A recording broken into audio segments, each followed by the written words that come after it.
What's going on, guys? I'm not gonna keep quiet about this because I kind of touched on it a little bit, and that is the control schemes to The World Ends With You.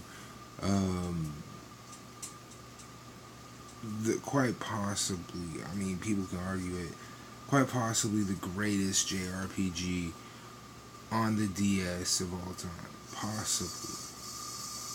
In my opinion, the DS version of this game is far more superior than this.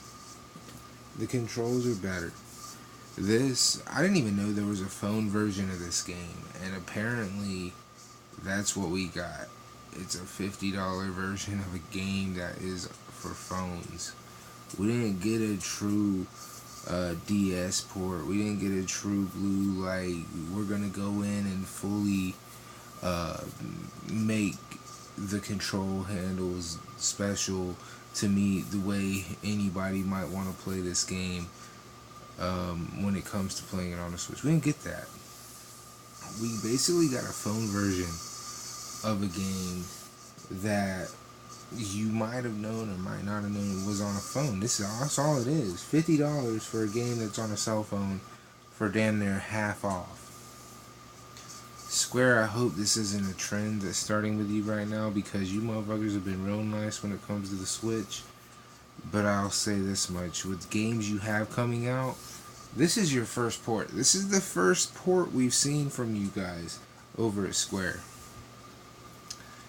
We just got an announcement at the last Direct that Final Fantasy 7, 9, 10, 10-2, and 12 are coming to the Switch. Now, all those will be ports.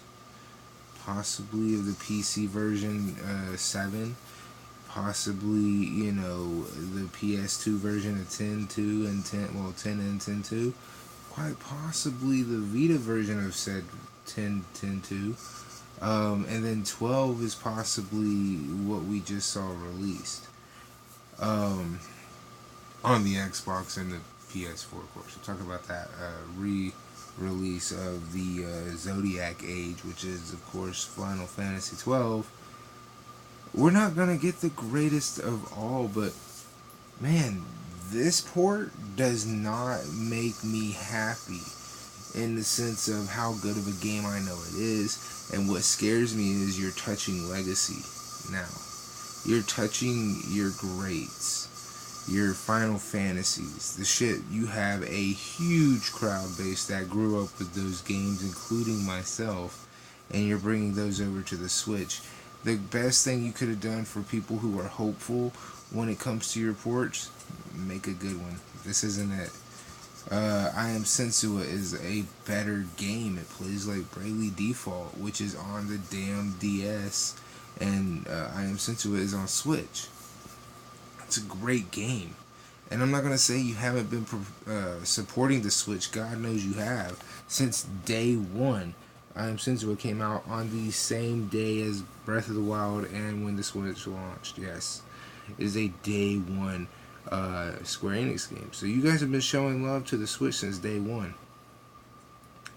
But don't get it twisted. Don't get it twisted at all. If you're going to continue to make ports like this, you're going to have a hard fucking time convincing people to buy your fucking games, Square. I'm not going to give you a pass. Octopath Traveler is the second original IP we've had from you guys on the Switch. And it's better. I wish I'd have known this was going to be this way. I wouldn't have bought this. I'd have put the money I put on this towards fucking Octopath Traveler, because I haven't bought that game because of all the shit I know you can do in it. And besides, I was like, ooh, The World Ends With You's coming out. I'm going to get that instead because I like The World Ends With You. The music is fucking incredible. The soundtrack just makes it worth the time to sit there and play it. And you can get lost in the fucking game. Meaning you can sit there and play it so much that you like look up and you're like, what the fuck am I doing? So it's not a bad game. But the controls, man. The controls. The biggest complaint is the controls. And it's good reason for that. They're possible. I don't understand this. 2K had the worst gaming experience on the Switch. Square Enix has the worst control setup for any one game on the Switch. What the fuck is going on for that to be the case? Well, I talked about it enough. I just want to point that out because a lot of people have been talking about it, and I know firsthand. I just look, no bullshit. This is all I have sitting next to me to play a full-fledged Switch title. It's one Joy-Con. One. That's it. There's no other controller over here. It's just this, and I can play The World Ends With You. And the motion controls are what really fuck it up.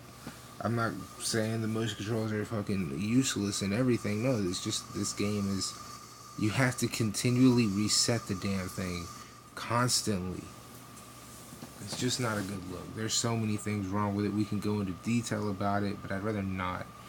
I just want to sit here and tell you right now, if you're thinking about buying the game The World Ends With You because you got fond memories of it on the DS like I do, go buy a DS and then buy the DS version. That way you will not spend $50 on a version of a game and then be mad at it later. Anyway, deuces.